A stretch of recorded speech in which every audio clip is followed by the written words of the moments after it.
Ecco, guarda, questa giraffa che viene verso di noi. Test. Aspetta che voglio fare una... Bonjour à tous et à toutes, et rebonjour pour ceux que j'aurais peut-être déjà croisés ce matin.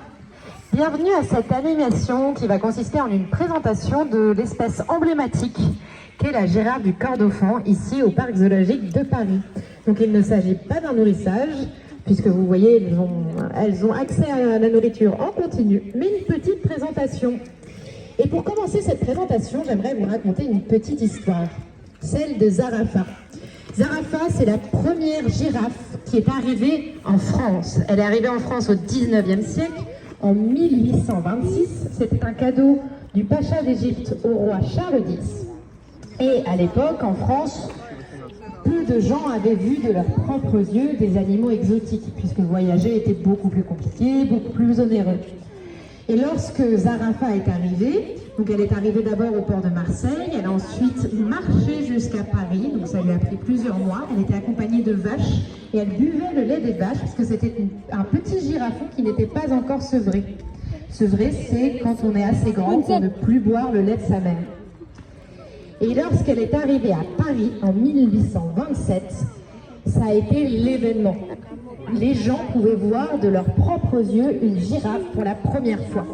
Donc ça a été une véritable giraphomanie. Tout le monde voulait voir la girafe et en 3 mois, donc elle est arrivée à la ménagerie du Jardin des Plantes du Muséum national d'histoire naturelle, et en 3 mois, plus de 600 000 visiteurs sont venus voir Zarafa. Pour vous donner un ordre d'idée, par an, ici au Parc zoologique de Paris, vous êtes environ 600 000 à venir. Donc vous imaginez le nombre de gens qui se pressaient pour voir la girafe. Et un siècle après, à l'ouverture du Parc zoologique de Paris, donc qui a ouvert ses portes en 1934, il y avait déjà 3 girafes. Et les girafes que vous voyez ici devant vous sont en partie les descendantes de ces 3 premières girafes. Il y a toujours eu, depuis bientôt 100 ans, des girafes au Parc zoologique de Paris. Donc en face de vous, vous avez notre groupe de girafes. Donc vous avez 9 individus en face de vous normalement. Alors certaines sont peut-être parties se balader de l'autre côté de la plaine africaine. Et ce sont principalement des femelles. Il faut savoir que les girafes s'organisent en groupes matriarcaux. Donc les groupes matriarcaux, c'est des groupes de femelles avec un mâle reproducteur qui va du coup se reproduire avec les femelles. Pour distinguer le mâle des femelles chez les girafes, c'est pas tout à fait évident. Puisqu'ici, nos femelles sont avec notre plus jeune mâle, Ama, qui a 5 ans et donc qui n'a pas atteint sa taille adulte. Et donc qui n'est pas plus grand que les femelles, mais normalement, à l'âge adulte, les mâles ont tendance à être plus grands et plus lourds que les femelles. Ils peuvent atteindre jusqu'à 1 tonne 1, là où les femelles vont être plus souvent situées entre 700 et 900 kg. Donc, si vous pouviez voir notre autre mâle, Gatimu, qui est souvent dans un enclos un peu à l'écart, si vous pouviez le voir à côté de nos autres femelles, il fait vraiment une tête de plus. Donc si vous ne pouvez pas le distinguer par la taille, il faut regarder la tête. Sur la tête des girafes, vous voyez une sorte de bosse. Cette bosse, on appelle ça le chanfrein.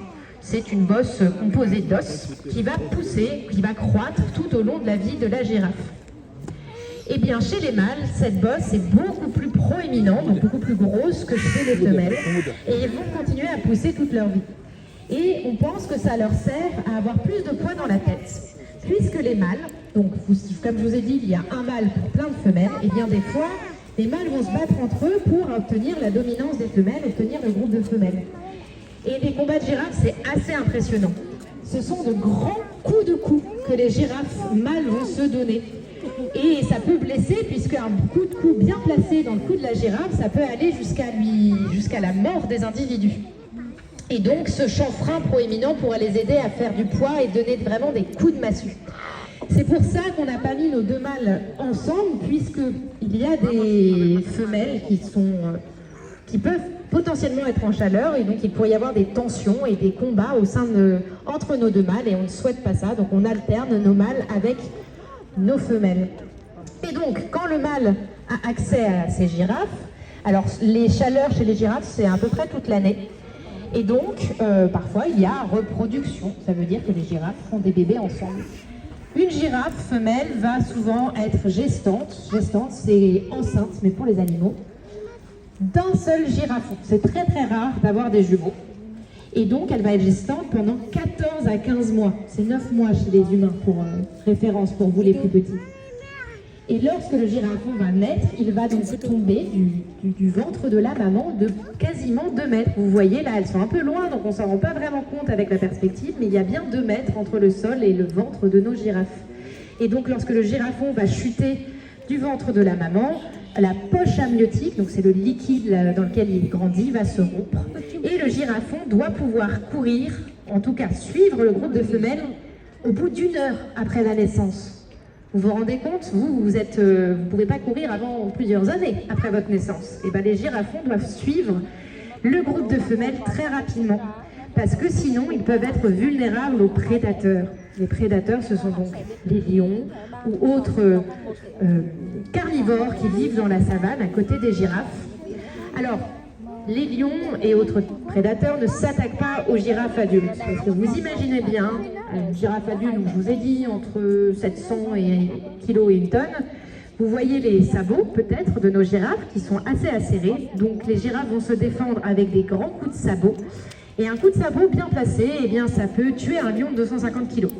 Donc, le lion reste loin des adultes, à part si les adultes sont blessés ou en position de faiblesse. Par contre, un girafon, là, ça les intéresse plus. Donc, le girafon doit vraiment rapidement suivre le groupe pour éviter d'être prédaté par des lions. Dans la nature, donc, les girafes adultes ne craignent pas beaucoup les prédateurs, mais ils peuvent craindre le braconnage de l'homme, comme de nombreuses espèces que vous trouvez ici au parc zoologique de Paris. Alors, une des autres caractéristiques qu'on remarque bien chez la girafe, c'est son très long cou. Je vous ai dit pour se battre, mais aussi pour attraper leur nourriture favorite, qui est les feuilles des arbres. Et les girafes aiment beaucoup les feuilles les plus hautes, parce que ce sont les plus jeunes, les plus tendres et les plus vitaminées.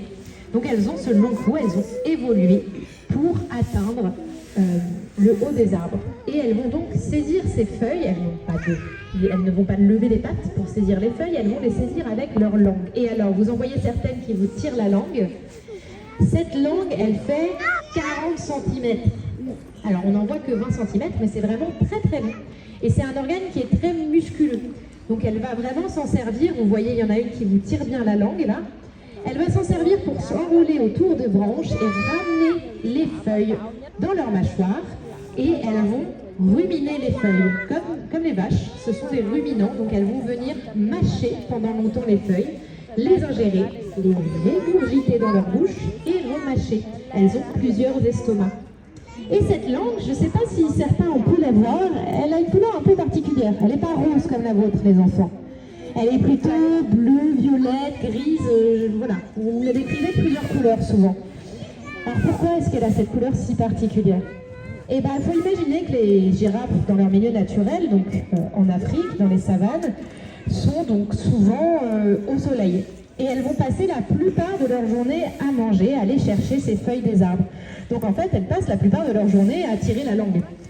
Et une langue, c'est comme la peau, ça peut attraper des coups de soleil. Donc elles ont évolué pour avoir une langue très colorée. Alors on dit que c'est pigmenté et c'est de la mélanine qui fait cette couleur. C'est exactement la même chose qui fait que nous on bronze ou on a la peau plus ou moins foncée. C'est pour nous protéger du soleil. Et donc comme ça, elle n'attrape pas de coups de soleil sur sa langue. Et donc ici au parc zoologique de Paris, eh bien on ne leur donne pas toujours des branchages. Alors là on est au printemps, donc vous avez peut-être vu dans la plaine africaine, on leur donne certains branchages qu'on trouve dans le bois de Vincennes. Et puis des fois elles attrapent un petit peu les feuilles nouvelles autour de leurs enclos. Mais si on devait les nourrir exclusivement de branchages, en termes de quantité pour une girafe, c'est l'équivalent d'un arbre par jour.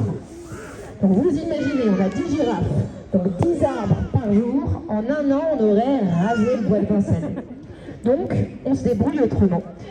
On leur donne de la luzerne. La luzerne, c'est du foin avec beaucoup de feuilles. Donc c'est ce que vous trouvez dans les râteliers. Donc là, on en voit une qui est en train de manger. Donc ça, elles ont accès en continu. Et puis, on va complémenter avec des fruits et certains légumes, notamment des oignons. puisqu'en fait les oignons c'est très vitaminé et ça va rappeler les vitamines qu'elles peuvent trouver dans certains des bourgeons dont elles sont friandes. Donc on veille bien à leur alimentation, elles ont tous leurs besoins sont bien adaptés, mais du coup elles n'ont pas forcément cet effet de chercher leurs feuilles avec leur langue et elles pourraient perdre un peu en musculature de la langue. Alors ce qu'on fait, c'est qu'on leur donne des enrichissements. On construit des objets, notamment avec des tuyaux pompiers ou des choses comme ça, dans lesquels on met quelque chose qu'elles adorent, de la barbotine. La barbotine, c'est comme pour vous, des bonbons, les enfants. Mais les bonbons pour des girafes, ça va plutôt être des céréales cuites. Elles en raffolent. On leur en met donc dans ces structures qu'on leur fabrique et elles doivent aller chercher avec leur langue. Donc elles vont faire des grands mouvements de langue et du coup garder comme ça leur langue active toute la journée et toute l'année. Voilà. Ce sera tout pour cette petite présentation, mais si vous avez la moindre question, n'hésitez pas à venir me voir, je serai ravie de vous répondre. Sinon, je vous souhaite une excellente visite au Parc zoologique de Paris et une très joyeuse Pâques. Merci à vous. Merci beaucoup.